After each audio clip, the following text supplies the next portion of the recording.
Salut à toutes et salut à tous et bienvenue dans cette nouvelle vidéo sur la chaîne C'est mon avis. Aujourd'hui je vais vous parler du Vivo Y70. C'est un smartphone que j'ai déballé il y a très peu de temps sur la chaîne. Je m'en suis servi une bonne grosse dizaine de jours, un peu plus longtemps que d'habitude parce que je l'ai vraiment beaucoup apprécié. Mais je vais vous dire tout ça avec plus de détails juste après le jingle.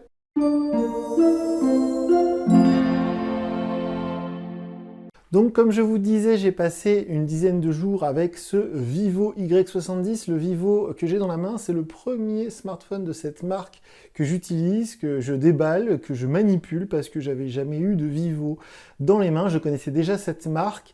Et pour faire une parenthèse, encore une, mais je vous promets c'est la seule de cette vidéo, la marque Vivo fait partie du même groupe qui s'appelle de mémoire BBK Electronics, donc c'est OnePlus, Vivo, Oppo et il y a aussi Realme dans ce groupe-là, mais promis j'arrête d'en parler, je ferai une toute petite aparté sur le système d'exploitation d'ici quelques instants, parce que j'avais dit une bêtise dans la vidéo de déballage, je dis souvent des bêtises, mais cette fois-ci je m'en suis rendu compte, donc autant la corriger tout de suite avec vous.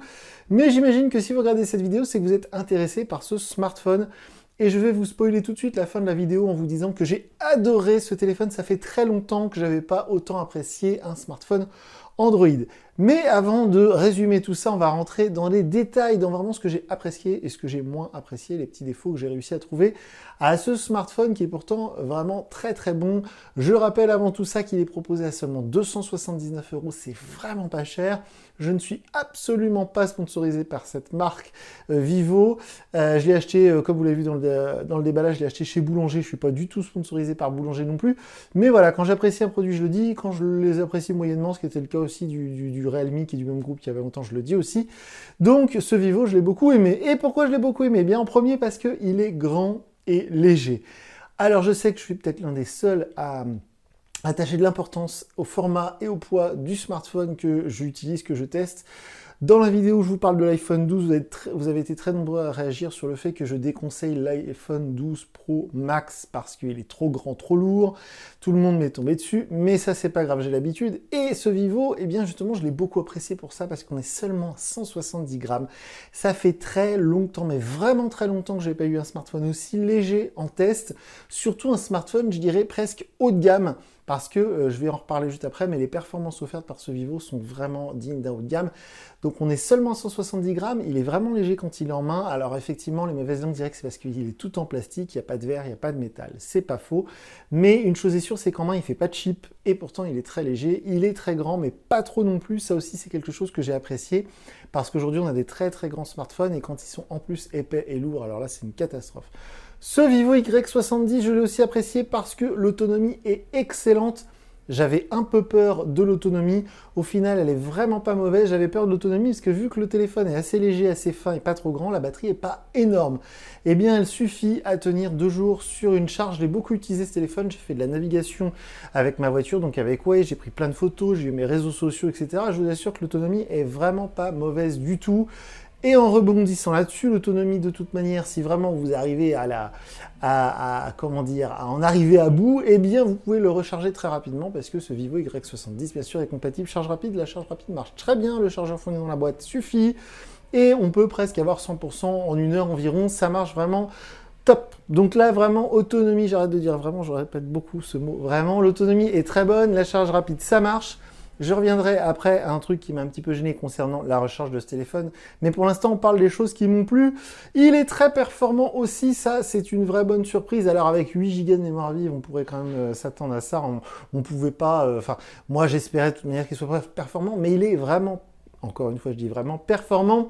Il n'y a pas de lag, il est super fluide. On n'a pas un écran 120 Hz ou 90 Hz comme c'est la mode en ce moment. On a un écran standard, mais enfin qui est en AMOLED, je vais y revenir juste après.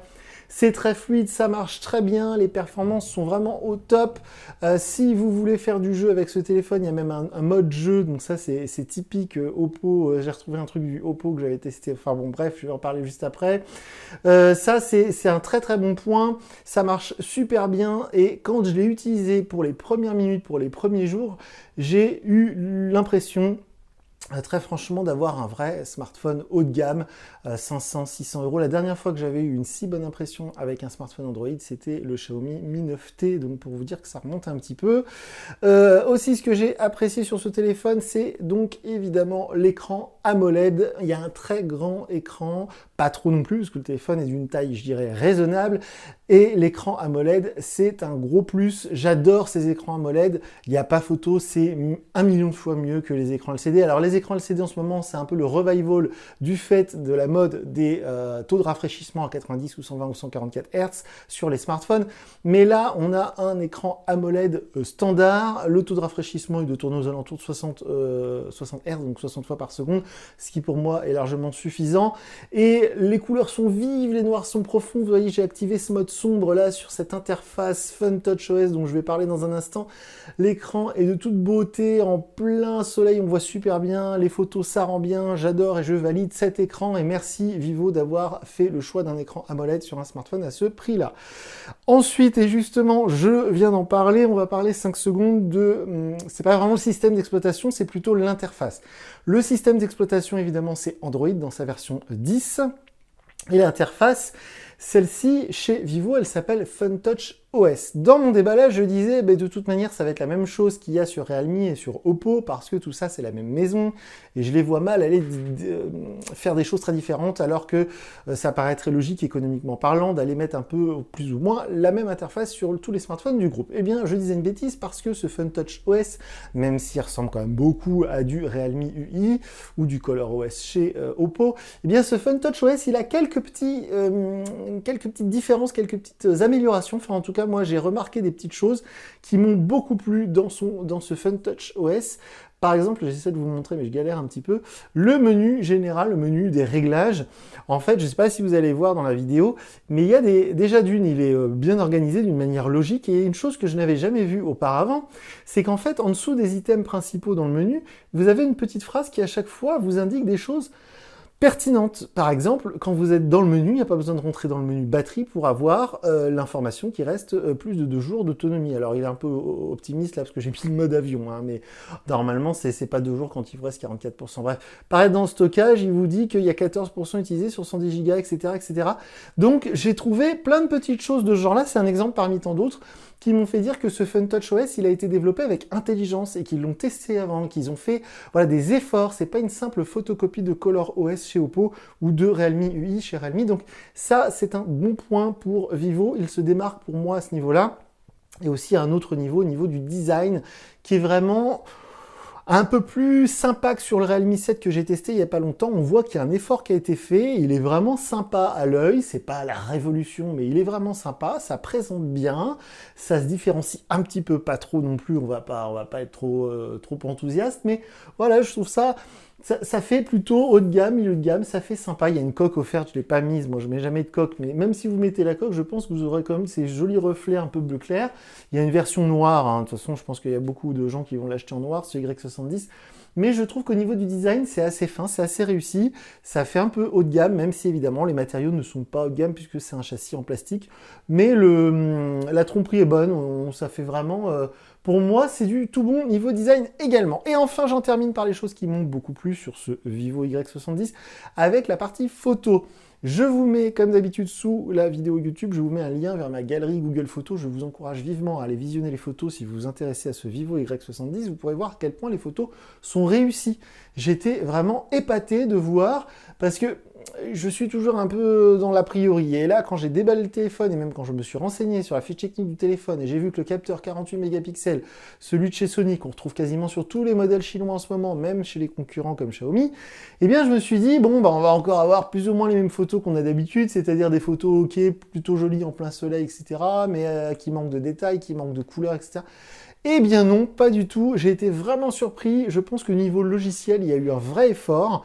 Et les photos prises avec ce Vivo Y70 sont vraiment de très bonne qualité. J'ai été bluffé, les couleurs sont vives, j'ai pris de très belles photos avec le mode portrait, avec le mode bokeh, vous savez, avec le flou en arrière-plan. J'ai pris également de très belles photos en super macro parce qu'il y a un capteur super macro. Il y a un capteur donc qui va permettre le zoom x2, il y a un capteur qui va permettre l'effet de profondeur avec ce flou en fond d'écran. Il y a aussi un mode nuit, etc. Il y a plein de modes. Pour une fois, l'intelligence artificielle, l'IA, je l'ai trouvé très pertinente sur ce Vivo parce que l'intelligence artificielle, pardon, a réussi à chaque fois à identifier la scène que je prenais en photo, ce qui est plutôt rare. Je reviendrai à la partie photo dans un instant, dans les petits moins, on va dire, mais vous verrez, vous comprendrez vite que c'est vraiment pas un gros défaut. Voilà donc pour toutes les choses que j'ai adoré, que j'ai vraiment apprécié. Je fais l'impasse sur plein de petits détails. Par exemple, il y a le NFC, ça marche très bien, on peut payer ici en Europe avec le NFC, avec Google Pay. J'ai ajouté ma carte bancaire et ça marche très bien. C'est pas toujours le cas avec les smartphones asiatiques, donc c'est pour ça que je le précise.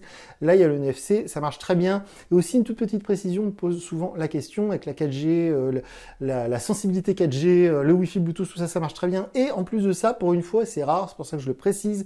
J'ai eu la 4G+, partout, absolument partout où j'ai été avec ce Vivo. Je ne sais pas si c'est les autres smartphones qui ne l'indiquent pas forcément, mais là j'ai très souvent vu le petit logo 4G+ en haut de l'écran et ça fait plaisir. On passe rapidement aux tout petits défauts que j'ai réussi à trouver à ce téléphone. Dans les petits défauts, mais c'est vraiment c'est pinaillé comme dirait l'autre, il n'y a pas de LED de notification au niveau du haut du téléphone, il n'y a pas de LED de notification du tout sur ce Vivo. C'est vrai que pour un vieux geek comme moi, j'apprécie toujours une petite LED qui clignote quand on a un message en attente, mais à contrario, et c'est pour ça que je laissais l'écran allumé depuis tout à l'heure pour vous faire un effet de surprise, sur ce Vivo, je ne sais pas si je vais réussir à l'afficher, voilà, il y a le Always On, c'est-à-dire qu'en fait l'écran est toujours allumé, comme chez Samsung à la bonne vieille époque du S6, du S7, parce que vu que c'est un écran AMOLED, on peut activer cette option qui fait qu'il y a toujours l'heure et il y a un petit logo qui va apparaître si vous avez une notification en attente, un message, etc., un appel manqué. Ça, c'est vraiment super pratique. J'adore cette possibilité du Always On sur les écrans AMOLED et ça me permet de vous faire remarquer qu'ici, il y a une petite boule qui est dessinée tout simplement parce qu'il y a l'écran, le lecteur d'empreintes sous l'écran, ça marche super bien, j'ai pas eu de souci une seule fois. J'en reviens à mes petits regrets, on va dire. Il y a encore une fois, mais ça je le dis sur quasiment tous les modèles, c'est rarissime qu'il y ait la stéréo sur les smartphones que je teste, mais là c'est le cas encore si vous regardez une vidéo en mode paysage ou si vous jouez à un jeu comme ça, dans ce mode-là, vous n'aurez le son que du haut-parleur, vous n'aurez pas le son qui sort d'ici. C'est pas très grave. Aussi, j'en parlais tout à l'heure à propos de la recharge rapide, je vous disais qu'il y a un petit truc qui m'a un petit peu déçu, c'est qu'il n'y a pas de charge sans fil. Alors à 279 €, ce serait vraiment incroyable qu'ils aient aussi réussi à mettre la charge rapide. Donc pour être vraiment objectif et vraiment honnête, bon, voilà, c'est pas très grave et à ce prix-là, je m'y attendais. Ça aurait été vraiment fantastique et peut-être que sur un modèle à 30 € de plus, si on pouvait mettre la charge rapide, ce serait encore un plus, encore un truc vraiment cool. En parlant de ça, il n'y a pas d'étanchéité non plus, mais ça c'est pareil, à ce prix-là, faut pas trop en demander. Ça aurait été bien une petite résistance aux éclaboussures comme c'est la mode maintenant, ils le font chez certains concurrents chinois que je ne nommerai pas. C'est voilà, deux petites choses avec la LED que j'aurais apprécié, mais bon, c'est à 279 € encore une fois, faut pas être trop demandeur. Et enfin, un petit truc quand même qui m'a surpris quand j'ai utilisé ce Vivo pour les premières fois. J'ai été faire comme d'habitude mon petit tour pour prendre des belles photos pour vous montrer à quel point les photos sont réussies ou pas. Et j'ai été surpris de voir qu'il n'y a pas de mode grand angle. Et effectivement, quand on s'intéresse à la fiche technique, ce que j'ai fait moyennement, ou quand on s'intéresse aux capteurs qui sont au dos du téléphone, eh bien on se rend compte qu'effectivement il n'y a que 3 capteurs. Il y a le capteur principal, il y a un capteur qui va permettre de faire le zoom x2, et il y a un capteur pour l'effet de profondeur, l'effet bokeh, mais il n'y a pas de capteur grand angle. Alors, ceci étant dit, le capteur grand angle sur les derniers smartphones Android que j'ai testés, à chaque fois, c'était plutôt moyen. C'est-à-dire que le résultat, souvent, est bien moins bon qu'avec le capteur principal. Effectivement, on capture une scène qui est beaucoup plus large, c'est le principe du capteur grand angle. Mais souvent, on est un peu déçu par le résultat et la photo, finalement, on l'utilise pas ou peu. Moi, je sais que très souvent, sur les smartphones Android que j'ai testés au cours de l'année 2020, quand il y avait un capteur grand angle, il y en avait à chaque fois, parce que c'est la grande mode depuis l'iPhone 11, en gros, bien à chaque fois, j'ai pas utilisé les photos avec ce capteur grand angle parce que les photos étaient souvent moyennes, et donc quand je veux les utiliser sur les réseaux sociaux, par exemple, finalement, je préfère la photo avec un angle réduit, mais en meilleure qualité. Donc, c'est peut-être un choix délibéré de la part de Vivo. Pour le coup, bon, à un ou deux moments, je me suis dit, ah, j'aurais bien mis le grand angle. Pour faire des tests essentiellement, parce que c'est vrai que dans la vie de tous les jours, c'est rare, hein, sauf quand on est très nombreux à table ou qu'on est très nombreux dans une petite pièce, et en ce moment avec le Covid, c'est pas le cas du tout. Donc c'est vrai que le grand angle peut être utile dans ces cas-là. Là, il m'a pas trop manqué pendant les 10 jours où j'ai utilisé ce Vivo, mais je me suis dit, bon, c'est vrai que c'est assez étonnant comme choix en 2020. Je pense que c'est l'un des seuls smartphones qui n'a pas ce fameux capteur photo grand angle, mais encore une fois, je le regrette pas trop parce que, comme je le disais, quand il est présent, souvent, il n'est pas de très bonne qualité.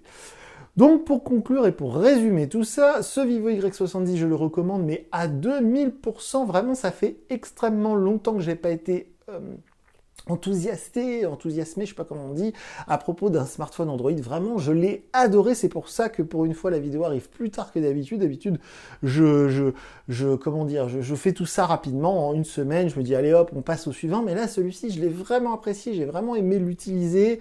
Tout est agréable sur ce téléphone. Il n'y a aucun moment où je me suis dit, oh là là, il me saoule ce téléphone, vivement le prochain. Voilà, c'est vraiment rare. J'ai adoré. Il est très attachant. Il est très efficace, bien conçu. L'ergonomie est bonne. Donc je le recommande vivement et vivement, jeu de mots. Et donc aussi, petite précision, dans ces tarifs-là, depuis tout à l'heure je m'enthousiasme sur le prix, mais dans ces tarifs-là, je n'oublie pas les concurrents Xiaomi, notamment le Mi Note 10 Lite que j'ai testé il n'y a pas longtemps, qui était dans les mêmes prix, à 10 ou 20 euros près d'écart, et le Mi Note 10 Lite, c'est un très sérieux concurrent à ce Vivo Y70. Et sur le Mi Note 10 Lite que j'avais testé, il n'y avait que 6 Go de mémoire vive, celui-ci il en a 8, donc mon conseil, si vous jouez, si vous faites du jeu 3D beaucoup, ou bien peut-être envisagez-vous le Vivo plutôt que le Xiaomi. Et aussi, j'avais testé le Mi 10 Lite 5G, qui est aussi au même tarif, qui est moins bon que les deux que je viens de citer, mais qui a la 5G. Donc, dans nos villes, dans nos campagnes, actuellement, la 5G n'a pas vraiment. Donc, pour moi, c'est pas un critère, mais si ça devait être le cas, effectivement, ça pourrait faire pencher la balance en faveur du Mi 10 Lite. Mais encore une fois, sur ces trois modèles qui sont quasiment au même prix, moi, celui qui m'a donné le meilleur sentiment, c'est ce Vivo Y70. Et là où j'ai été étonné, c'est que je n'attendais absolument rien de ce téléphone. Cette marque-là, elle me parle pas beaucoup pour l'instant, je la connais pas trop. Ça fait des années que je vois ça sur les réseaux sociaux, évidemment. C'est une marque que je connaissais, mais n'ayant pas vu les produits en vrai, ne les ayant pas eu en main, ne les ayant pas utilisés, j'étais vraiment assez dubitatif sur cette marque qui voilà, partout, parce qu'ils sont en France officiellement, donc on les voit partout. Eh bien, pour le coup, si tous leurs produits sont de ce niveau-là, bah, je dis oui, parce que là, si vous vendez ça à un petit papy chez Boulanger qui vient et qui voulait acheter un Samsung A20, A21s ou je ne sais quoi, et vous lui vendez ça à la place, bah franchement, le gars, il ne peut être que satisfait, c'est vraiment du super téléphone. Donc voilà pour ce Vivo Y70. Si vous avez des questions, profitez-en, je le garde encore quelques jours. Vous pouvez me contacter via notre site internet. Je vous mets les liens sous la vidéo. Et avant de vous laisser pour de bon, je vous précise comme d'habitude que les commentaires sous la vidéo, les commentaires YouTube, ils sont ouverts. Vous pouvez écrire ce que vous voulez, mais moi je ne les lis pas, je n'y réponds pas. Donc si vous me posez des questions dans ces commentaires YouTube, je ne risque pas de vous répondre. Donc voilà pour cette vidéo, pour ce Vivo Y70, qu'encore une fois je recommande vivement. Moi je vous dis à très bientôt pour une nouvelle vidéo sur la chaîne. Salut!